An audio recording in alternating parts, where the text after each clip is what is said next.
You know, about 50 or 60 years ago, it must have been easier to preach on the family, right? In the era of Ozzie and, Ozzie and Harriet? Yeah, Ozzie and Harriet, and all the Leave It to Beaver and all those things. And even though families were fractured back then, and many times experiences were not known to other people, nowadays it's one of those things that's challenging, especially if you're at a pulpit, knowing the characteristics of the family unit today. Merged families, single-parent families, same-sex families, it just goes on and on and on. And it's real easy to offend somebody from this pulpit because human nature and the experiences of our humanity remind us that it's a different world. But I still think we can look back at Jesus, Mary, and Joseph. Now it's a little bit more of an unusual thing.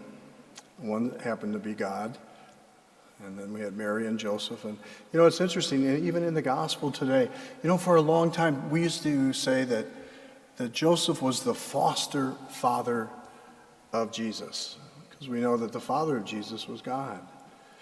But in the gospel that we have today, it's remember, Mary said, you know, Jesus, why did you do this? Your father and I are worried.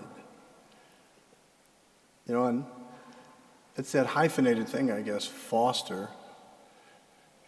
And I don't know if you have, in your own experiences, when you have blended families, how that all works out in terms of common usage. But we can look at the Holy Family and we can see certain ingredients that remind us of what it means to be a family. The experiences. Mary and Joseph were people of prayer.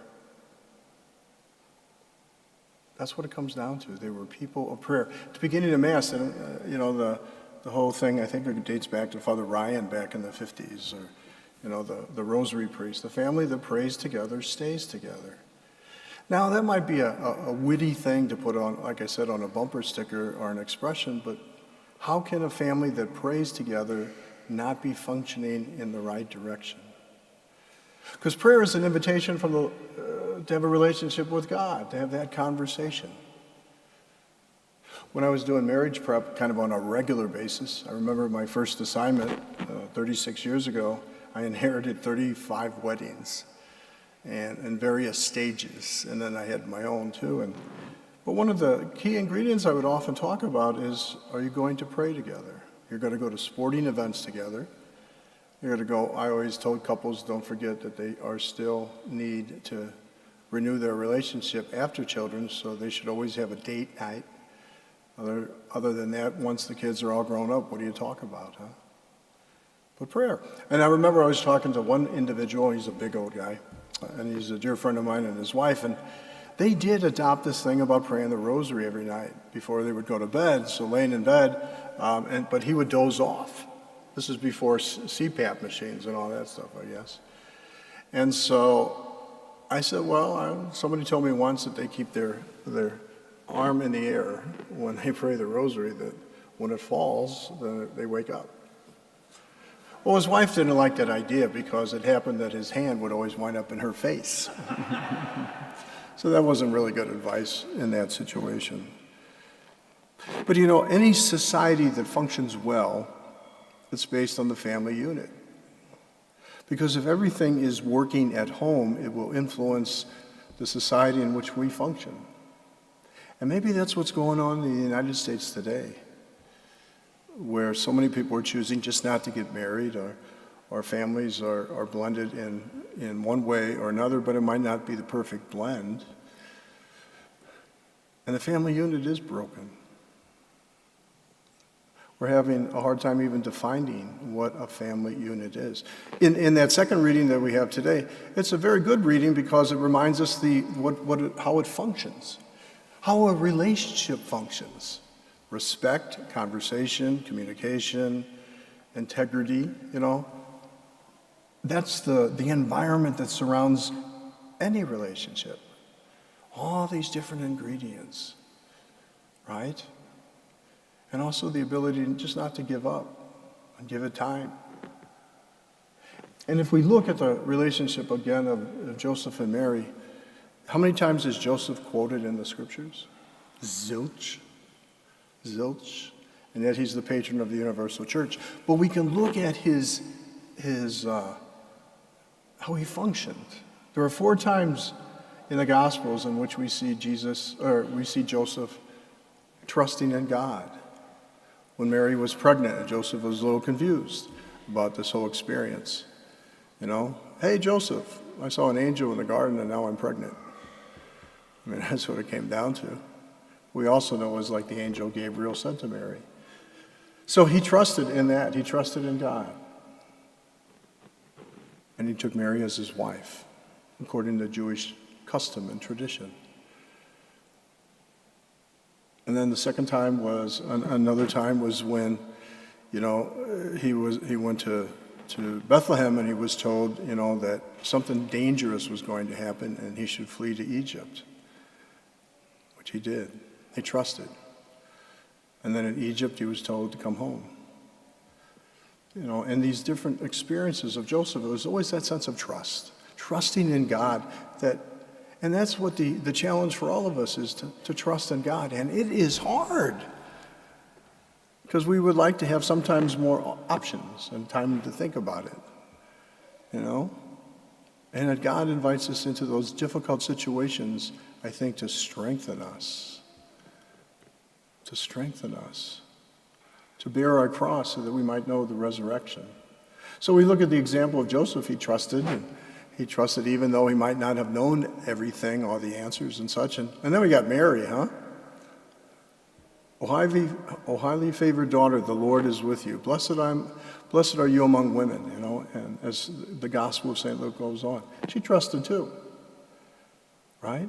And then even in the Gospel that we have today, when Jesus kind of disappeared, you know, what did Mary?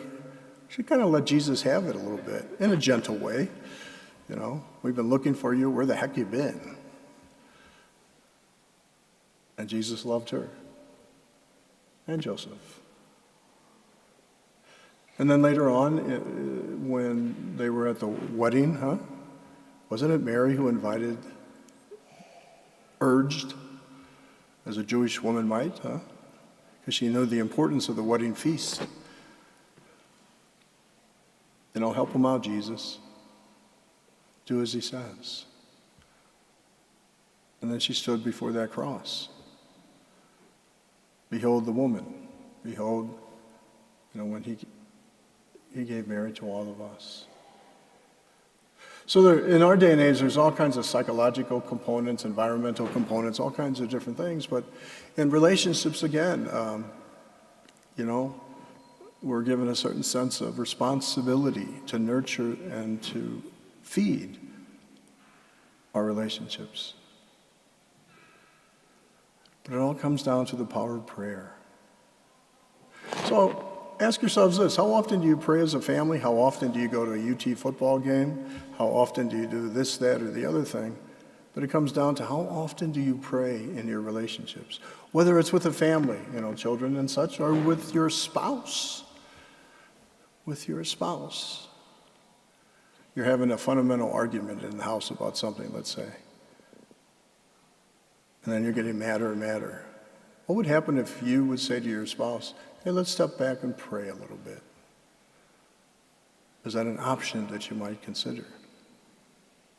You know, they say, all these studies, that in a family, it's the father who has the most influence as to whether the children will grow up faith-filled. It's not the mother, it's the father. That if the father is faith-filled, if he participates, if he reads the scriptures, if he invites his family to pray,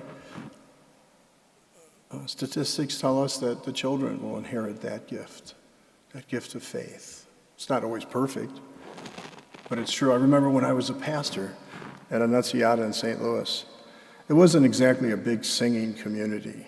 It was a very wealthy parish, and I used to tell the people, maybe we should just hire people to take your place to pray, you know. Anyway, but I remember there was one family, and they were all very tall. And I've done a few weddings in this family now. The dad was like 6'5", and then somebody was like 6'3", and then 5'11". It was like it would just like, and they would all, and the dad would be like this all during Mass.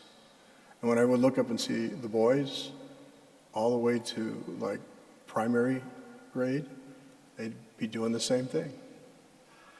And when we were singing, the lips never moved, you know? See, that's what I mean, the influence that we give. Sometimes it's verbal and sometimes it's not verbal, but it's how we present ourselves. And so I think as we celebrated just 2 days ago, the gift of Jesus in our world, the simplicity of his birth, and now as we celebrate Holy Family, it's just, again, a time to step back and to see how well we strive to pray together. Because we as a church believe prayer, formal or kind of made up, if it's directed at God, God never turns us down. We might not get what we want. Otherwise, I would have won $600 million in the lottery and paid off because God's not cooperating with me on that, huh? But what it comes down to is that relationship with God. With God. So today we pray for families, whatever that might look like, especially families that are kind of broken a bit, searching in the depths of their hearts for a certain sense of understanding. We pray for families that maybe are just not talking to each other. I wonder how many families text each other during the day instead of talking. I have some rectories like that. The priests are so busy, the only time they communicate with each other is by a text, and yet they live in the same house. I keep on telling the cardinal, quit texting me. No, I don't do that. Anyway, I wish you all, Harry, a very beautiful and Feast of Holy Family. The church continues to celebrate Christmas these days. It's called the Octave of Christmas. We have some beautiful feast days coming up in this next month as well. But it all comes down to this. The family that prays together stays together. The individual who prays, life will be fulfilled. That's the gift from God through Jesus. The power of prayer.